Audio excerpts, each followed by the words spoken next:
What's going on, everybody? Mortem here, this time bringing you my review after 100% for Horizon Forbidden West. The bigger and mostly better sequel to Horizon Zero Dawn that has all the hallmarks of a sequel. You've got a glider, you've got a grappling hook, you'll get stuck on the smallest of hills, all the classics. But before we get into all that, to get my usual stuff out of the way, I review games after 100% all the time to set me apart from other reviewers on the platform, and while that does include the achievements and also includes a lot more than that, there's a link below covering everything I go over, and my Steam profile is linked below as well. Now, a couple of things to note here at the beginning. Obviously, this is coming out much later than the game itself released, which means I did just buy it and play it for myself after having played Horizon Zero Dawn for the first time earlier this year. I had heard, honestly, kind of mixed things about the sequel here, and of course wanted to figure that out for myself. Now, truth be told, this took me much longer than it probably should have, because I wound up doing this in what is probably the most inefficient way possible, which is I started the game on Ultra Hard, did like a full clear playthrough on that difficulty, which took me like 90 hours, and once that was done, I threw it down to story mode for New Game Plus and everything, so I could wrap everything up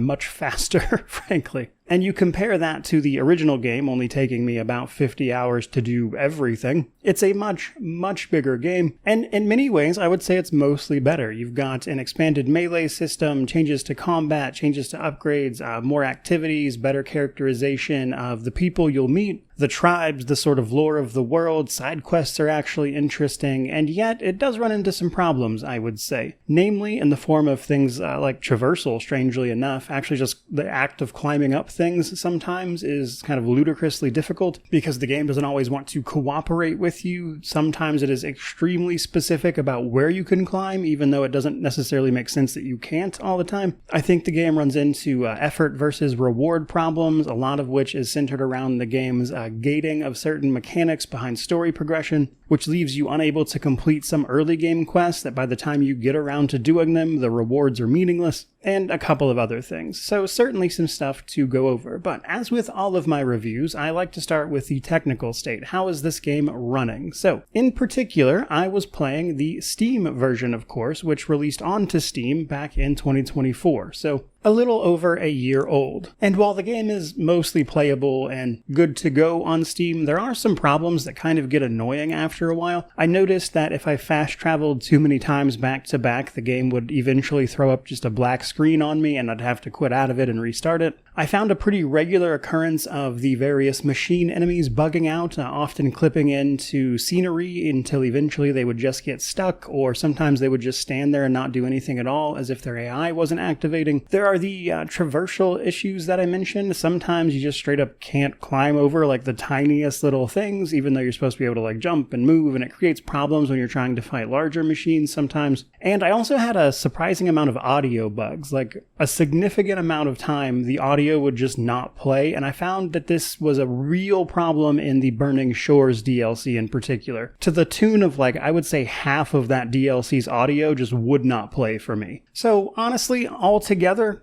a lot of annoying problems that can certainly add up. Now, I would not go so far as to say this game is unplayable or anything. I obviously got through all of it, many other people have as well, but there are frankly a disappointing amount of technical issues here. On the better side, though, there was a push there by PlayStation for a while to try to force people to make a PlayStation Network account to play their games on Steam. They got enough of a pushback to pull back from that, and now it is just optional, and if you choose to link your account, you can get some extra items and things, but you don't have to do it for this one. Just figured I'd throw that out there since it was one of the games that was kind of affected by that temporary moment in time. Otherwise, though, let's go ahead and move on to the difficulty. So difficulty is interesting for this game. I think it can be either as easy or as difficult as you want to make it, thanks to story through ultra hard difficulty, on top of the custom difficulty. So you can customize a bunch of specific settings if you want. But what does this stuff actually change? Well, primarily speaking, it's mostly the health of enemies and the damage you will receive. So on ultra hard, as an example,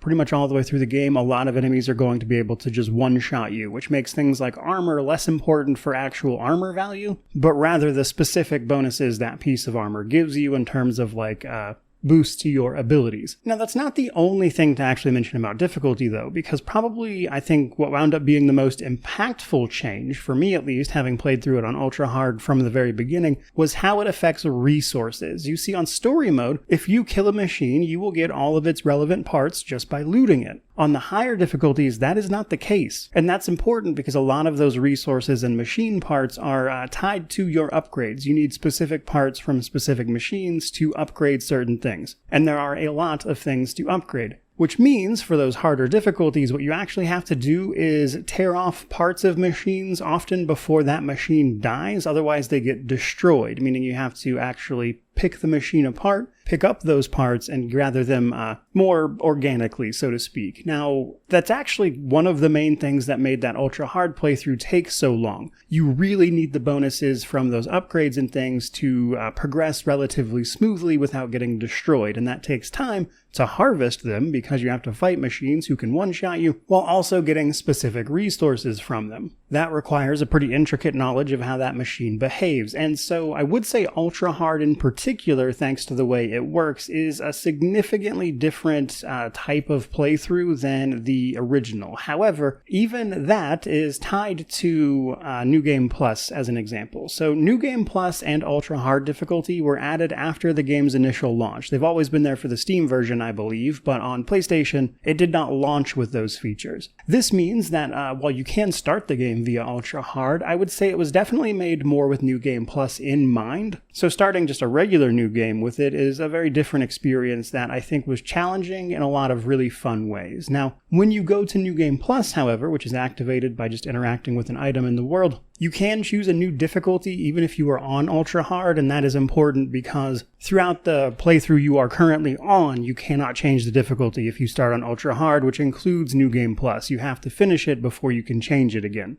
The thing is, on New Game Plus, though, you get access to what are called champion tokens. Basically, completing any activity that would normally reward skill points on New Game Plus now also rewards champion tokens. These tokens are used to buy some of the New Game Plus items and weapons. Those weapons are pretty much the best of the best and will obviously make an ultra hard playthrough much easier. So certainly some things to keep in mind there as you move to start this one. But from there, let's talk about the story setup and my thoughts on it. So obviously going to be some spoilers here for both the original game and quite a bit for this one too, to be honest. So this is a direct sequel from Horizon Zero Dawn, which means it's hard to talk about this game without spoiling the first one. And frankly, there are some things I want to talk about for this game, which has been out for a couple of years, and so I'm going to. If you don't want those spoilers because you're looking to play this for yourself and haven't previously, you might just want to skip past this part altogether. With that in mind, Forbidden West picks up about 6 months after the end of the original game. So in the original, we find out that all of the machines and everything going on are the result of the Zero Dawn project because the world ended about 1,000 years ago when humanity was wiped out by the machines they created that went rogue, basically, thanks to the mistakes of one man, Ted Faro. Humanity, specifically Elizabeth Sobek, realizing that it was unsalvageable, decided that the only thing to really do was set up a system to reseed the Earth with life after the fact, which is what happened, which is why Earth has been reduced to essentially its tribal nature, with the added effect being that machines were there populating the world. Their main goal originally was primarily to carry out the functions of reestablishing life on the planet. That was actually going pretty well until right about, I think it was like 17 to 20 years before the start of the first game, when the machines received a signal, specifically one that bypassed the AI, Gaia, that was controlling the reboot process on the Earth, basically, and caused her to go down, and all of her subordinate functions, one of which was Hades, which is involved in causing the extinction of everything in the event things didn't work out so it could start again, went rogue and started just killing everything. This caused what they call the derangement, which caused the machines to go from pretty much docile creatures that largely avoided humanity to just outright attacking them, which then obviously over the last couple of decades led to this big culture of humans learning how to fight back against these machines, which culminates in the ending of the first game being you fighting Hades. And while this solved the immediate problem, it didn't solve the bigger problem, that ideally Gaia needs to be restarted so the extinction process can actually be stopped, because it wasn't really. It is still spreading and becoming worse, and you really only hope of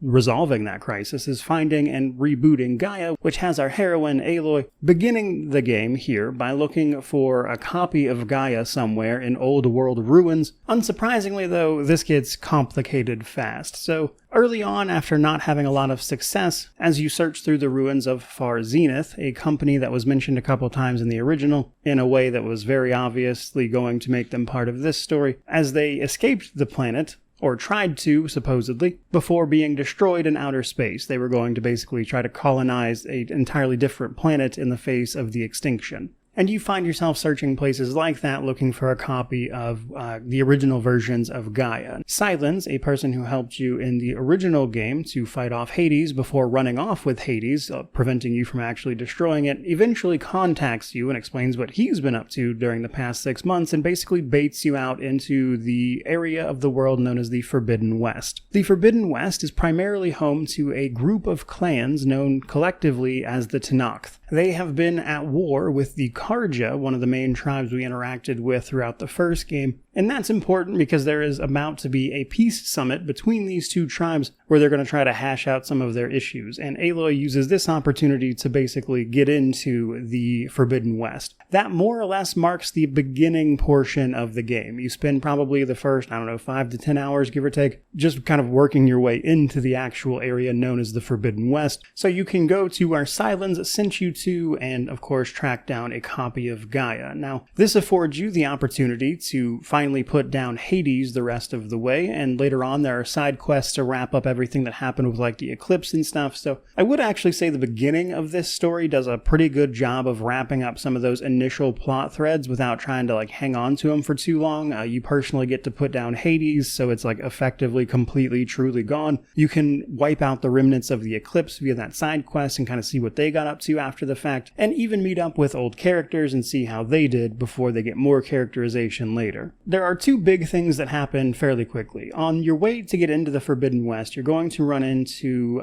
the rebel clan from the Tenakth. So they are working with a group of Asuram, like the machinery type of tribe that works with the Karja pretty often, but a specific sect of Asuram known as the Sons of Prometheus, which you quickly find out were working with Silence to give overrides to machines to the rebel Tenakth tribe, basically allowing them to override machines the way that we can, so they can wage a war against the rest of the Forbidden West clans. Now this is further complicated by the fact that once you finally pick up a copy of Gaia from a ruin, you are immediately attacked by hyper-advanced people known as Far Zenith. The very people who escaped the planet originally have in fact returned in what I can describe as a surprise to literally no one. I mean, they wrote this all over the wall. Even managing to avoid official confirmation of this headed into this game, it was just very obvious where this was going. Now, what is a little more surprising is that initially it is thought that these are the descendants of Far Zenith. That's not the case. This is just the people that left the planet who, through extreme technological advancement, have just straight up modified their own bodies through a sort of concoction of different methods to achieve kind of limited immortality. Combined with their highly advanced tech, they are extremely dangerous and obviously want you dead. Now, strangely enough, they made another clone of Elizabeth Sobek, which Aloy also is, which is what allows her access to all these places, who obviously grew up very differently than Aloy did, and I'll get into that in a moment, but essentially, they also want a copy of Gaia, not so they can stop the extinction here, but rather so that they can, in fact, complete the extinction. It seems they are likely the people who sent the signal initially that caused all of that to happen. The reason, you think, being that they want to just sort of wipe the world clean and rebuild it in their own personalized image, as maybe the conditions they're used to living in have gotten changed. Now, honestly speaking, pretty good start to this game. Unfortunately, it does get a little dull right at the middle portion, and then I think it picks back up during the ending. You see, because right after everything I've just mentioned, you manage to take the copy of Gaia you get from that situation, get it up and running, get it back to a safe base, which becomes literally just known as your base, and you find that by interacting with another tribe, the Utaro, who used to grow food for everybody, but with all the extinction stuff going on, they've been having an extremely difficult time growing crops and everything. But you get your base established, and Gaia gives you basically some instructions. You need to go gather up 3 of her previous subordinate functions so she can start reversing some of the damage done to the Earth and its atmosphere. This also is going to allow her to get the appropriate processing power to absorb the subordinate function responsible for creating the hostile machines, Hephaestus. The DLC from the first game kind of goes into what Hephaestus was all about and was a pretty big amount of foreshadowing for a good chunk of this game. So if you've played that, you will have met her before. But basically, the entire middle portion of the game, and kind of the bulk of it, honestly, is a glorified fetch quest. You just gotta go get the MacGuffins, which are Ether, Poseidon, and Demeter. Basically, the air, sea, and earth subordinate functions that were in control of those things. And as you gather them up, it makes Gaia stronger and helps her start reversing some of the damage. In the course of doing that, you'll actually meet a bunch of different characters that sort of join up to your little squad and your team. I'll talk about them here in a moment, just kind of worth mentioning as you go there. But once you get that part done, you then make a plan for Gaia to absorb Hephaestus. And this is where the game starts quickly spiraling towards its conclusion in a sort of wrap-up bit that was actually really cool. I enjoyed the last few hours of this game quite a lot. But essentially, you've got to go get Omega clearance, which is 1 step higher than Elizabeth Sobek's clearance, and you have to do that by getting it from the only man who had it, which is Ted Faro. Along the way, you discover the Imperial Quinn tribe, who seem to have actually done pretty well in terms of establishing themselves. They've got like a whole little empire with expeditions and the like, and while they are obviously held back by many of their own beliefs and preconceptions that have led them to basically prop up somebody they believe is a living ancestor of Ted Faro, they're honestly a pretty cool and complicated people, as you'd probably expect. What I really liked about this bit of the game was actually getting to see what happened with Ted Faro, because while he was never a great person in the first game, you could kind of tell he was just an egomaniac who just couldn't accept that he caused the end of the world and had to make that everybody else's problem on his way out the door by destroying Apollo, the subordinate function in charge of re-educating humanity, which means they had to just kind of, grow up without it, which has led to this tribal situation that we see in the games. But it was really, really cool to see what happened to him, and I like that they included that. After this, you get attacked by Far Zenith, only for one of their members, Tilda, to help you out because she personally knew Elizabeth Sobek, and once she realizes who you are, wants to get involved in that, and then you basically take the fight to Var Zenith, which culminates in the big battle, which then also gives you the knowledge and setup for the next game. I'm not going to go into every single detail there, just to preserve some of the mystery, but that's basically the broad strokes plot of this game. Now, again, just to reiterate, I think the beginning is really strong, I think a lot of the middle portion is boring, and I think it ended pretty strong. And so I want to talk about a few different things about just kind of how I felt about that and why I think it worked. But first and foremost, one just little anecdote here in the middle, I just wanted to point out that while you are worried about Far Zenith, there's a part of the game where they're like, oh man, we got to figure out where their base is, and where could it possibly be, that kind of thing. And I don't know, maybe the giant space station looking place that you can see from the coast? Not a gambling man, but that would be my first bet, guys, which was just a very silly moment. But kind of broadly, this game's setup and story kind of reminds me of the situation, strangely enough, around BioShock 1 and 2. You see, BioShock 1 and Horizon Zero Dawn both had like a very big reveal in the sense of like what happened to the old world, or in BioShock 1's case, it's the city and what's going on with Andrew Ryan and everything. Well, in BioShock 2, they couldn't really rely on that, even though the gameplay had gotten much better. So while the story was good, it just didn't quite hit the same highs. And to me, Forbidden West is a very similar situation. The gameplay is much better, but you've already done the big reveal. And while the story goes to some interesting places here and it has some big moments, I just don't think it hits the high of the first game's story, which was kind of the best part of that game. Here, they've improved the other aspects, like exploration and stuff, but the story just doesn't hit as hard as the original because you've kind of already seen the big reveals. And the reveal they had here with Far Zenith was incredibly obvious. It also doesn't help that bringing back effectively immortal people who were thought lost to space kind of gets incredibly science fiction. Like, obviously all of this is science fiction and the big mechanical dinosaurs restoring the Earth is perhaps a little silly, but it was grounded enough to still kind of make sense. But when you start bringing in like space travel and people who have lived 1,000 years thanks to all their technological implants and stuff, it just brings a very different vibe to the sci-fi that the original kind of didn't have, and it gets kind of, I don't know, almost zany, I guess.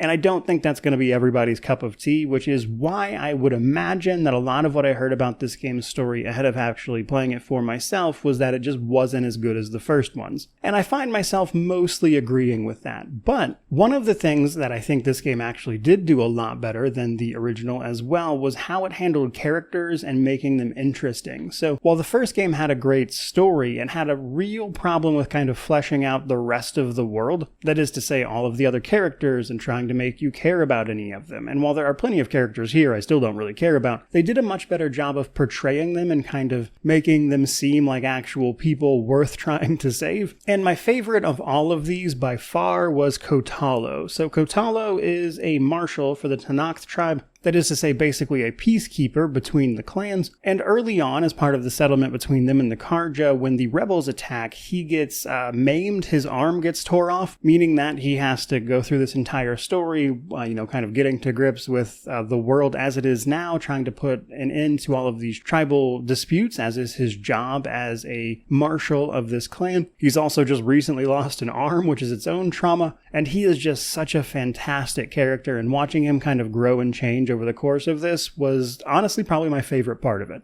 Loved that guy. And I think a lot of what helps that is that this game actually has like side quests for your kind of companions. You don't get companions per se, but you do kind of round up a little crew. Kotalo is one of those people, and each of those people has their own quest and stuff that offers you the opportunity to, of course, learn more about them and everything, and it was very well done. Another character I wanted to call out by name was, of course, Beta, the other clone of Elizabeth Sobek. So I have to imagine the reason for her inclusion was that, A, to give Farzenith an excuse for getting past all the gene locks that require Elizabeth Sobek or Aloy's DNA. Obviously, they had to get past that stuff, so they created this clone to interface with all of the terraforming aspects of what Gaia was. So far, so good, makes perfect sense. So on like a practical level, I think that's why she exists. But I think it's also pretty obvious that they wanted to highlight like a nature versus nurture thing with her and Aloy, because Beta is very, well, as the name would imply, beta, I guess. And it was pretty much immediately obvious to me that they wanted to showcase that Aloy is who she is because of her relationship with Rost, the person who raised her, how she grew up and overcoming all that adversity, whereas, of course, Beta grew up largely by herself in isolation, her only purpose being to learn from Farzenith's backup Apollo function so that she could run the terraforming of the planet with Gaia. And as a result, she's kind of timid and meek in response to Aloy's different personality and stuff. And it's fine, I guess. It's hard to really care too much about her because it's very clearly she's just like plot for the sake of plot. I think by the time the end of the game rolls around, she gets a lot better and there are some touching scenes there. But I think what they were trying to do with that character was just kind of so on the nose, it was hard to ignore. There are other characters, of course, returning. Erend was never really my cup of tea to begin with. He's back. There's a new character that is involved with the Quinn tribe known as Alva. She is really annoying, to be honest with you. She's just your very like stereotypically super bubbly person, which is fine, but not my cup of tea personally, but she'll help you get to the bottom of the Ted Faro stuff as an example. Now, outside of spoiling the very end, which was clearly the setup for another game, I think that's about everything I've got to say on the story. It was better than I expected given the way people talk about it, but I also kind of get what they mean, as I hopefully elaborated upon in this section. I don't think it's quite as good as the original game's story, frankly. From there, though, let's finally talk about some progression systems. These were also changed quite a bit from the original, so some of it is the same, mind you, but they added on to a lot of it. Now, we basically level up as we go. The max level for the base game was 50, it is now 60 with the DLC. Leveling up gives you more health and skill points to spend on the game's various skill trees. Each skill tree, of course, represents more or less a different play style, and also includes things like abilities for each type of weapon, which will allow you to activate your weapon stamina to do some special move, and also Valor Surges. By buying up all the skill points around a Valor Surge, you can activate that Valor Surge by earning Valor in combat, which is basically just doing special actions, like killing enemies, tearing off components, hitting their weak spots, that kind of thing. And then those Valor Surges are actually pretty substantial combat changes. Like my personal favorite is one that dropped you into stealth in the middle of combat, which enabled you to lose your enemies down to a sort of just cautious state, and then you could silently strike them, and for my ultra hard playthrough, that was clutch for a good good bit of that run. Another one I liked was just a big giant AoE lightning attack that overloaded your spear as an example. So plenty of good progression, just that in and of itself. Then we have your gear. You will be, of course, equipping a whole host of different weapons and stuff, and also armors. There is quality of life stuff in there kind of baked in, like a transmog system. There's a dye system. You can go to a face painter and get that in. So there's a lot of visual customization there on top of just the stats of it. Now, when it comes to gear, as I mentioned quite a bit earlier, on Ultra Hard, the actual armor values and resistances of each individual bit of gear just don't really matter at all. Just because the enemies are dealing so much damage and so much stuff is just a straight up one shot, it's like, it just doesn't really matter what specific armor values it has. What do matter, however, is that a lot of gear has just extra benefits associated with it. That is to say, allowing you more concentration, which is your slow time ability while you're aiming, or say making your silent strikes deal more damage. That one was a big one for me personally. That stuff is super important. And on lower difficulties, sure, the armor values will actually make a difference, but I just wanted to point out how Ultra Hard kind of changes that dynamic between how the gear and progression works there. Both your gear and your weapons can equip different coils, which are modifications to that weapon that can, of course, add extra effects, basically like slotting in a gem. Now, something different from the original here is that each individual weapon and armor piece can be upgraded. This is how you unlock extra ability perks and extra coil slots to add more gems effectively. Now, these upgrades all cost machine parts, which, as I already discussed in the difficulty section, is very different depending on the difficulty you're playing on. On story, you'll get them for just killing machines, and then on higher difficulties, you have to actually very carefully pick apart the machine to get the parts you need. This is actually one of the things that makes that take so long, because you have to get the specific parts to upgrade lower tier gear, like common and rare, that you wouldn't normally bother upgrading because you're just going to throw it away for the top tier later. So you do have to spend a lot of time on higher difficulties, in my opinion, upgrading gear that you're likely not going to keep very long to get the damage boosts and stuff you need to get through a particular encounter. So that part of the gear progression is, I think, a super important part of the experience if you want to tackle those higher difficulties, especially on a first playthrough. There is, of course, the returning pouch upgrades, which sees you slaughtering an honestly kind of insane amount of small animals. Basically, all of your ammo bags and how much you can carry at a time is determined by your various pouches for those upgrades. In order to upgrade those, you have to kill more general wildlife, like the foxes, wild boars, things like that are running all around, and there's a whole host of these. I will say they made the actual items that drop from those animals much more consistent. In Horizon Zero Dawn, you had to murder small armies worth of these animals to get the parts you need because they were honestly kind of rare, whereas here you have to kill a lot of those animals for all the different kinds of pouches, but they will more consistently drop what you actually need from them, which was a subtle change that I appreciated at least. But I do have to point out the probably pretty substantial impact old Aloy here is having on a very fragile ecosystem. Now, there are actually a few other progression systems as well. I mentioned some story stuff as an example. Each of the sort of big fetch quests of the main quest, which is to go get Ether, Demeter, and Poseidon, each come with their own little bits of progression in the sense that they allow you to more easily navigate certain aspects of the game. For instance, going after Poseidon gives you a mask that allows you to breathe underwater, though there is actually an in-game option for thalassophobia, which will also just turn that off, but in normal progression, that's where you get it. There's one that allows you to blow up these crystals called Fire Gleam, and then Demeter will allow you to destroy the metal flowers, and those all form a part of progression. I actually very specifically did not like that because what tended to happen is that very early on in the game, you would encounter side quests that you could not complete. The game would just straight up tell you they were on hold until you got more progression. But by the time you get the items to actually complete those initial side quests, you are going to be of a level and likely already have better gear than the rewards for those quests give you, which means you have to spend a kind of nonsense amount of time leading up to the point that you are actually able to go do some of those side quests based on this little bit of progression, and then the reward for it is just awful, honestly. Another bit of progression is the cauldrons giving you overrides. There are these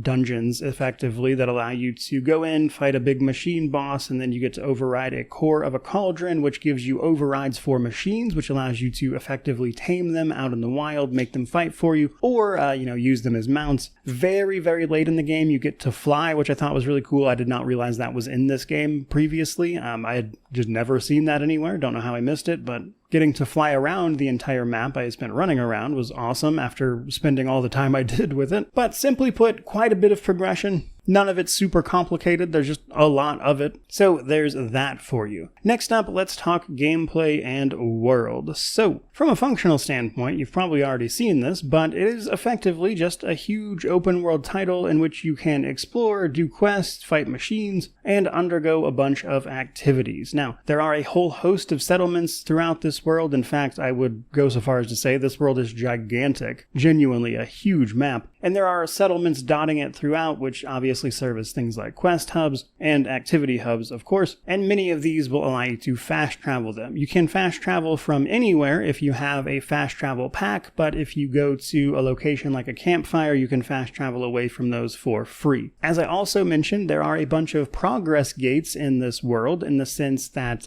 you have to complete certain portions of the intro, for instance, to even get access to the wider map. Within the map itself, there are little progress blockers based on story progression, like do you have the mask that's going to allow you to swim around? Can you break up the fire gleam? And that will prevent you from doing certain things on occasion as well, which, as I mentioned, contributes a great deal to the effort versus reward problem that this game has. Otherwise, though, for the most part, on one hand, this game has a lot of very traditional open world activities to get up to, which we're about to talk about. On the other hand, I do think the way they present a lot of the characters and the stories involved in those activities is significantly better and improved over the first one, which felt much more basic in comparison especially. But make no mistake, some of it is just kind of run-of-the-mill. You got your standard bandit camps, primarily in the form of the rebels and the Sons of Prometheus. This eventually leads to a quest with Aaron to sort of just kind of completely wipe them out. There are a whole host of different collectibles which can lead to all sorts of different stuff. For instance, there are these, I believe they call them embers, that you can take to the Las Vegas Strip where you helped recover Poseidon, and there are people there who can use those to kind of like change the lights that are there. Those are usually all found in ruins you have to navigate and typically find codes and stuff for. There are the cauldrons for the overrides. Those are mostly improved from the first game. They're a little more interesting. There's like some basic puzzle elements, of course. They obviously used a lot of the new machine fights in there. You also have to go find tall necks in order to kind of clear the map if you don't want to do it manually, which involves climbing up those things. The hunting grounds made a return. I actually think the hunting grounds in particular are a little bit worse than the hunting grounds in the original. So the hunting grounds are basically just challenges you can earn rewards by completing in terms of like how you hunt individual machines and stuff. They're fine here. I just honestly preferred the first games. I think they were more interesting overall. Now there are some changes here in terms of activities. For instance, there are the melee pits. So a big feature of Forbidden West that we'll talk more about in the combat section is that they vastly overhauled the melee system, which was, basically just basic hits in the original. There's like a whole combo system with like literal actual combos you can learn and perform via the skill tree, and then you can actually lean those into creating resonator charges on enemies to then use your bow and stuff. And you can learn a lot about how that works in the melee pits, which then leads up to a big fight with the Enduring. And then after you complete the part of the story involving the ether subordinate function, you can take part in the arena. So the arena it's fine, I guess. I didn't really like it personally. Again, it's a lot of effort for poor rewards, and I don't really like the way they structured the challenges in the arena. But the general gist is you fight a bunch of machines and try to hit a certain time in order to earn rewards, primarily in the form of arena medals. The problem is the rewards for completing individual challenges are very low, and you need quite a few of them to actually get the big legendary weapons that are rewards for this. But the problem with that is the rewards you get, that even though they are legendary weapons, are, I would say, mostly outclassed by the New Game Plus legendaries you'll get from just beating the story. So again, a whole lot of effort for a reward that doesn't really make sense, and I think that's why things like the arena just aren't interesting to me personally. But if you do just want the challenge, I believe there's even a leaderboard for some of the times on the individual arena fights. Another reason I didn't like the arena, though, is the way the fights themselves are structured. It is just a straight up fight against a bunch of machines that are all kind of mobbing you at the same time, and the issue with this is that I was primarily playing like a stealth-based playthrough on ultra hard, and that is just not something the arena lets you do. Like, even if you use the Valor Surge that forces you into stealth, the enemies in the arena will not lose track of you even if you use that. That's somewhat normal out in the open world. You do actually have to kind of break a bit of line of sight there before the stealth will actually take them into the cautious mode, but in the arena that never happens even if you do manage to break the sight. They always know exactly where you are, and so unfortunately I just couldn't approach the arena from the way I wanted to approach it, and that combined with the fact that I couldn't get any of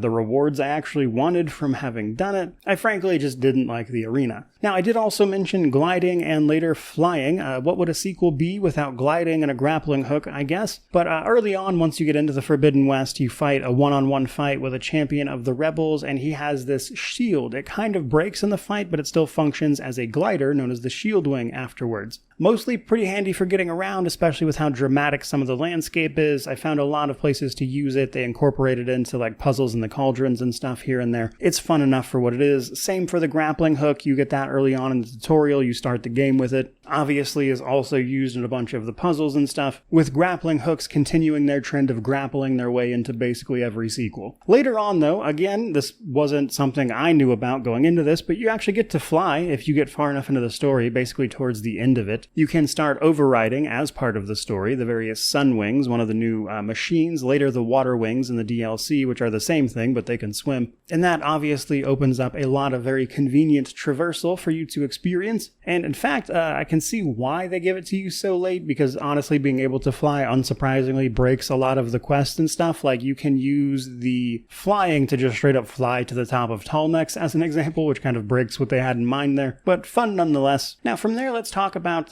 some of those quests that are better, I think. So, one thing I think this game dramatically improves on in terms of gameplay and world is being able to more effectively flesh out its characters. They spend a lot more time giving a lot of these characters a lot more personality, and while sure, some of them are kind of throwaway, like the salvage contracts as an example, a lot of the quests are much more substantial. They dig into like the various lore and backgrounds of the tribes. Like, for instance, the Tenakth as a whole believe largely in what they call the Ten. Basically, they found this old museum about fighter pilots during the Enduring Victory operations. That is basically to say the worldwide fight against the machines that ultimately wiped out the planet. The Tenakth modeled a lot of who they are around the valiant image put up by who these fighters were supposed to be, and so they kind of worship them. It's a big thing for them, and you get a lot of that culture and stuff. You get to learn about the Utaru, who worship what they call land gods, which are effectively just dinosaur machines that tilled the land and helped them grow food for all of the other tribes that they traded. The Oseram and their split with like the Sons of Prometheus is obviously a big thing. You get to learn about the Imperial Quinn, and this game, compared to the original especially, just does such a fantastic job of like setting up and fleshing out each of these individual tribes, making them all interesting to interact with and learn about, and it feels way, way better than the original. Personally speaking, what would have made this game honestly way more interesting, though to be fair, given as large as it is probably not a good idea, is honestly just some choice and consequence. There's a little bit of that, actually, which might surprise you. There are some moments where you get to make a decision that will change some things, and you can tell they were kind of playing around with the concept here, but obviously it's not super fleshed out and there are no like major consequences. But some choice and consequences, or choice that led to real consequences, would have been what pushed this game over the top for me, because as it stands, while I think what's here is pretty good, it's not exactly the best of the best, and I honestly think that and the fact that I'm pretty sure this one's release got overshadowed. I remember some stuff about that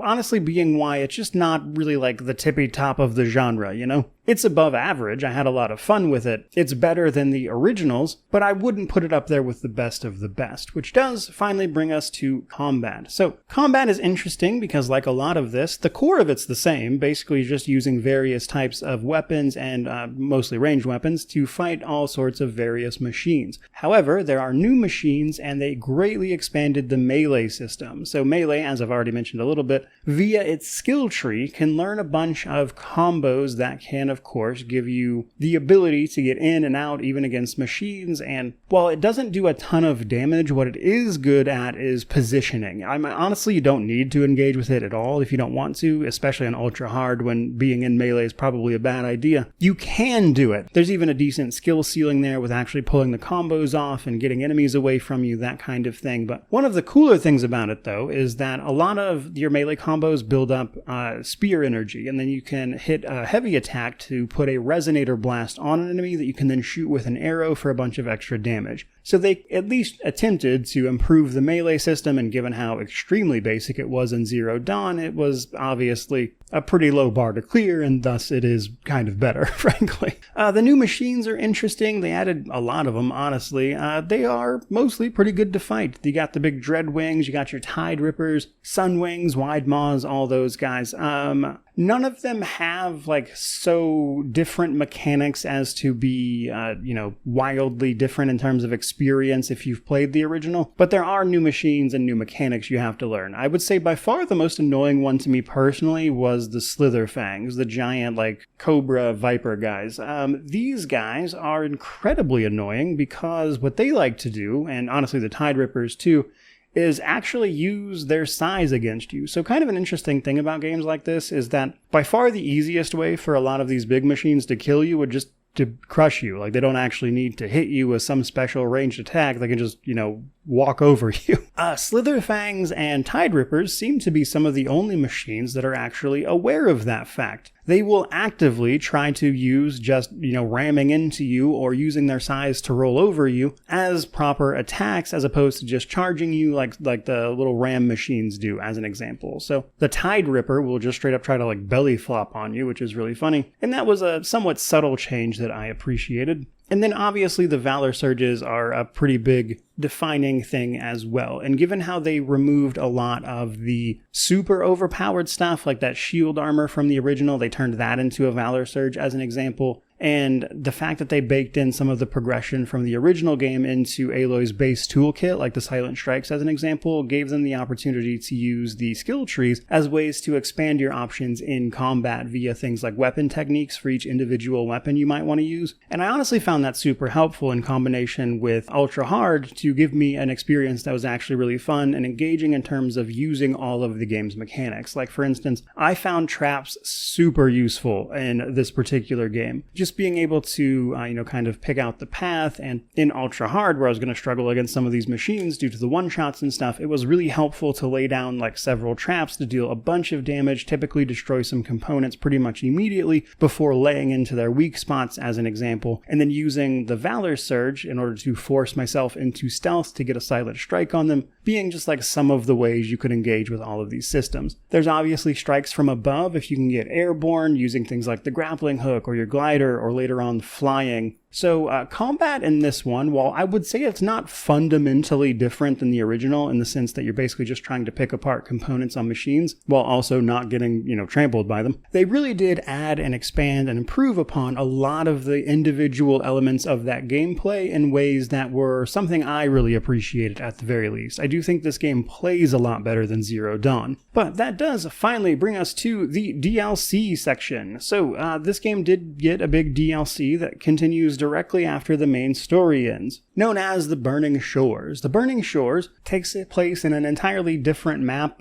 Technically speaking, you fly south and you can still see the regular map from this map, but Silence, after the game is over, tells you that it looks like one of the Far Zenith people escaped, Walter Londra. He, for whatever reason, is headed to the area known as Burning Shores, which we would know as modern-day Los Angeles. Your goal is basically to go down there and see what happened and, see if you can't track him down and stop the guy, obviously. This puts you in contact with the other half of Alva's tribe of the Quinn. So when the Quinn arrived in the main map, they lost half of their crew to a storm. You meet the other half and Seika down here in the Burning Shores. Seika is on the lookout for her sister, which seems to be involved with Walter Londra somehow, and you obviously have to get to the bottom of that. For the most part, the entire purpose of this DLC is to, of course, foreshadow a little bit about whatever this next game is going to be about. I don't want to get into that too much. I think that is actually one spoiler too far for this video, but I will say the last fight of this DLC is crazy. They went big and I loved it. The rest of the DLC, it's basically more of what the main game has to offer. It's not bad. They do some unique stuff here and there. There's like some unique puzzles and collectible stuff you can figure out. I think it tries to characterize the people who experience the actual end of the world a little more via some of the things like the collectibles and stuff you can pick up and find, and then obviously there's new weapons and everything to pick up. The Gauntlet probably being the big one, which is far Zenith tech, and for the most part, if you enjoyed the base game, you'll probably enjoy the DLC, as so often tends to be the case, which brings us to the Steam Deck section. So, the Steam Deck for Horizon Forbidden West is an odd one. Officially speaking, it is not supported. Steam tells you probably shouldn't play this on the Steam Deck, and yet it is possible, actually. Now, I still wouldn't recommend it, but it is possible if you're willing to adjust the settings and stuff to get this game running at like a decent enough 30 to 35 FPS. However, that comes with a major drawback, which is why I would imagine Steam probably gave it not supported. For starters, you're going to get some FPS dips, especially in bigger combat encounters, that I think in a game like this is probably going to be untenable for most people. But the other big thing really is that getting this game to run at all pretty much on the Steam Deck is a massive hit to the battery on that platform. I mean, you're looking at like maybe 1 to 2 hours tops with how much battery this thing eats. So while it can technically speaking run on there, I would have to agree with Steam's decision on this one. I think it is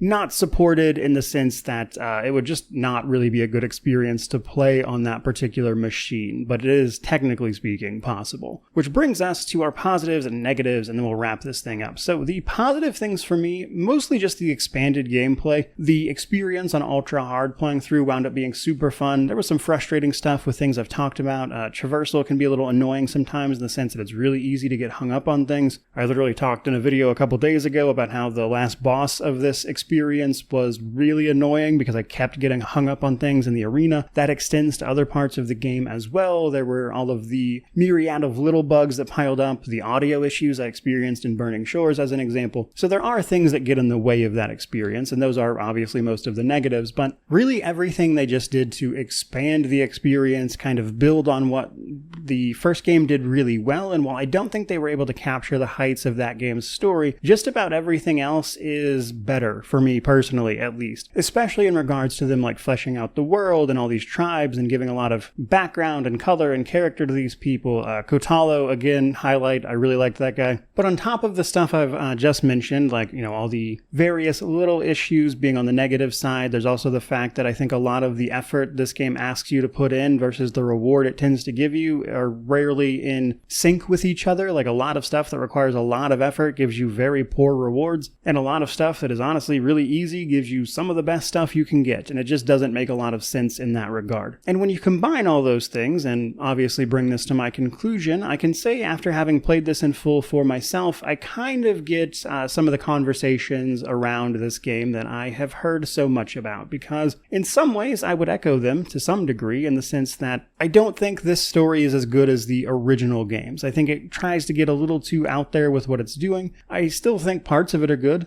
as I've hopefully went into pretty well in detail here, but the real highlight is that this is just a much better game to actually play. And yet, at the same time, I also think the specific Steam port of this has a surprising amount of issues. Too many, frankly, for what is supposed to be a AAA title, given it's been like a year plus on even. Bringing that all together though, while I sincerely doubt anybody was waiting for a recommendation from me specifically, given that we're all the way in 2025 here, for me personally, I bought this game on sale for, I think it was like $30, $35 during a recent Steam sale, and obviously I more than got my money's worth on that. Personally, I think the asking price of $60 for the complete edition, which includes the DLC and everything, if you like open world games like this, I think it definitely justifies that price and everything. With that in mind, if you're, exhausted of these types of games, then this one is probably not for you. This is a gigantic game that can certainly be overwhelming and exhausting just from the sheer scope of it. So while I wouldn't consider this game like the best of the best in terms of open world adventure games like this, it's still very good and I had a lot of fun with it. And given that it's a couple years on, if you can in fact get it on sale the way I did, I think it easily justifies that. I think I would have gotten my money out of it even if I had paid full price, but again, just wait a couple months for a sale and you might as well pick it up for cheap anyway. But in any event, that's kind of all of my thoughts on Horizon Forbidden West, which hopefully you enjoyed. And if you did, by all means, like, comment, subscribe, all that YouTube jazz. But regardless of any of that, truly, just thank you so much for watching. I really do appreciate it. May you wander in wisdom and have an amazing day.